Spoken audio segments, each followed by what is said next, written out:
인류가 어떻게 자연을 이해하고 또 세상을 재설계하게 됐는지 그 위대한 여정에 대한 이야기인데요. 오늘 저와 함께 이 거대한 청사진이 어떻게 발전해 왔는지 그 역사를 한번 따라가 보시죠. 자, 그럼 이 로드맵을 따라서 한번 떠나볼까요? 르네상스부터 시작해서 조기 전기의 시대까지 정말 위대한 지성들의 발자취를 하나하나 따라가 볼 겁니다. 자, 우리 이야기의 출발점은 바로 르네상스 시대입니다. 예술과 과학, 이 두 가지를 전혀 다른 게 아니라고 마치 동전의 양면처럼 여겼던 한 천재가 있었죠. 네, 바로 레오나르도 다빈치입니다. 다빈치에게 자연은 그냥 종복해야 할 대상이 아니었어요. 오히려 그 원리를 깊이 연구하고 또 그걸 따라해야 할, 뭐랄까, 위대한 스승이자 최고의 설계자였던 셈이죠. 그래서 여기서 진짜 중요한 포인트가 바로 이 생각의 전환이에요. 다빈치가 엄청나게 정교하게 새를 스케치했잖아요. 그게 그냥 와, 그림 잘 그렸다. 이게 아니었다는 거죠. 사실상 비행 기계를 만들기 위한 아주 치밀한 설계도였던 겁니다. 이렇게 자연의 설계를 모방해서 공학적인 문제를 풀어보려는 접근법. 이게 바로 오늘날 우리가 말하는 생체 모방 기술, 바이오미메틱스의 진짜 시작점이라고 할 수 있죠. 자, 그럼 이제 한 걸음 더 나아가 볼까요? 다빈치의 이 아이디어가 어떻게 인류가 자연의 진짜 언어, 그러니까 수학의 세계로 들어서는 계기가 됐는지 한번 살펴보겠습니다. 네, 이분이 바로 근대 과학의 아버지라고 불리는 갈릴레오 갈릴레이입니다. 갈릴레오는 이런 말을 했어요. 진리라는 건 옛날 책이나 권위 있는 사람이 그렇다고 해서 믿는 게 아니다. 반드시 반복해서 실험해 볼 수 있고 수학적으로 증명할 수 있어야 진짜다. 바로 이거였죠. 갈릴레오가 실제로 한 일이 뭐냐면 저 멀리 있는 목성의 달, 위성을 관측한 거예요. 그리고 그 움직임을 보니까 어라? 모든 게 지구 중심으로 도는 게 아니라는 명백한 증거를 찾아낸 거죠. 이 데이터 하나로 거의 1000년 넘게 이어져 온 믿음이 그냥 와르르 무너져 내린 겁니다. 갈릴레오가 이렇게 길을 열어주니까 그 뒤를 이어서 요하네스 케플러라는 인물이 등장합니다. 이 사람은 수십 년 동안 쌓인 어마어마한 양의 천문 데이터를 정말 끈질기게 파고들었어요. 그리고 마침내 행성들이 어떻게 움직이는지에 대한 법칙을 발견해내죠. 행성의 궤도가 완벽한 원이 아니라 사실은 타원 모양이었다는 걸 직면해낸 겁니다. 자, 이 그림을 보면 정말 흥미로운 지점이 보입니다. 과학혁명이 어떻게 3단계로 도약했는지를 딱 보여주거든요. 갈릴레오가 어떻게 연구할 것인가, 즉 방법론을 제시했고요.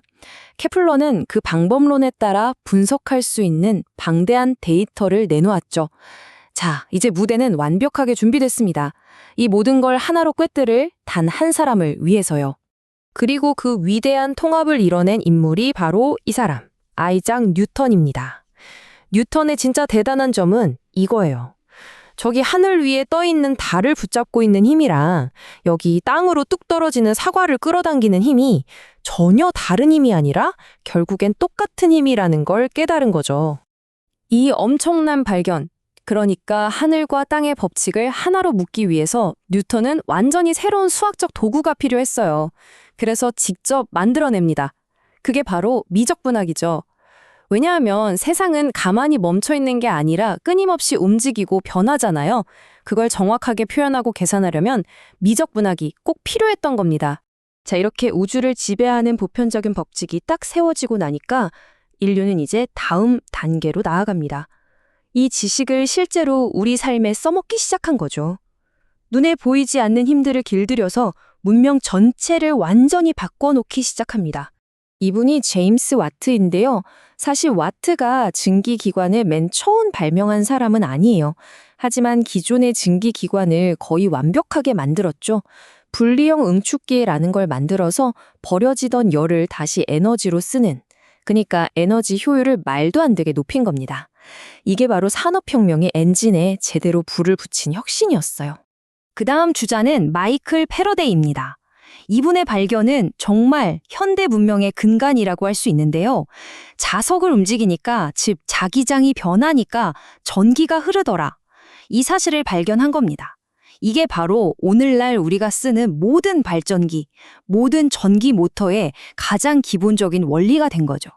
자, 거의 비슷한 시기예요. 찰스 베비지라는 사람은 또 다른 종류의 기계를 머릿속에 그리고 있었어요.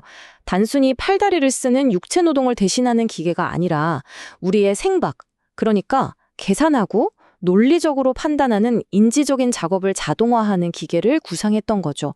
이게 바로 오늘날 컴퓨터의 할아버지격인 위대한 아이디어의 시작이었습니다. 자, 이 표를 보시면 한눈에 정리가 되죠.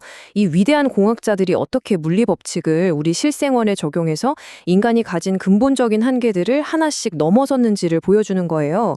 제임스 와트는 육체의 한계를, 패러데이는 에너지의 한계를, 베비지는 생각, 즉 인지의 한계를 극복할 길을 열었죠.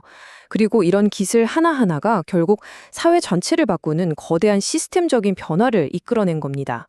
그리고 마침내 이 모든 개념을 전 지구적인 스케일로 끌어올린 인물이 등장합니다. 바로 니콜라 테슬라죠. 테슬라는 교류, 즉 AC 시스템을 통해서 전기를 아주 멀리까지 그리고 효율적으로 보낼 수 있는 방법을 만들었어요. 덕분에 오늘날 전 세계가 하나의 거대한 전력망으로 연결될 수 있었던 겁니다. 우리가 지금 쓰는 이 모든 전기는 사실상 테슬라 덕분이라고 해도 과언이 아니죠. 자, 지금까지 레오나르도 다빈치부터 테슬라까지 정말 많은 인물들을 살펴봤는데요. 그렇다면 이 위대한 사람들을 쭉 관통하는 하나의 공통된 맥락, 이 시대를 아우르는 거대한 청사진은 과연 무엇이었을까요?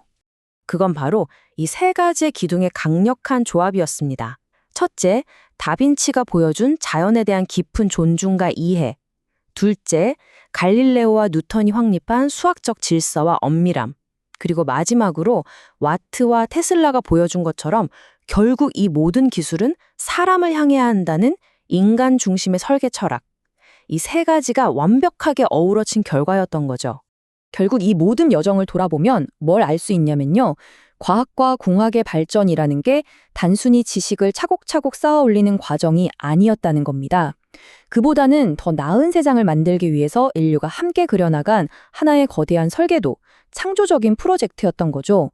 레오나르도에서 시작해서 테슬라로, 그리고 지금 우리에게까지 이 창조적인 생각의 바통은 계속해서 이어지고 있습니다. 이 위대한 설계가 앞으로 우리를 또 어디로 이끌어갈까요? 그리고 과연 다음 세상을 바꿀 패러다임 전환은 무엇이 될까요? 우리에게 던져진 질문이 아닐까 싶습니다.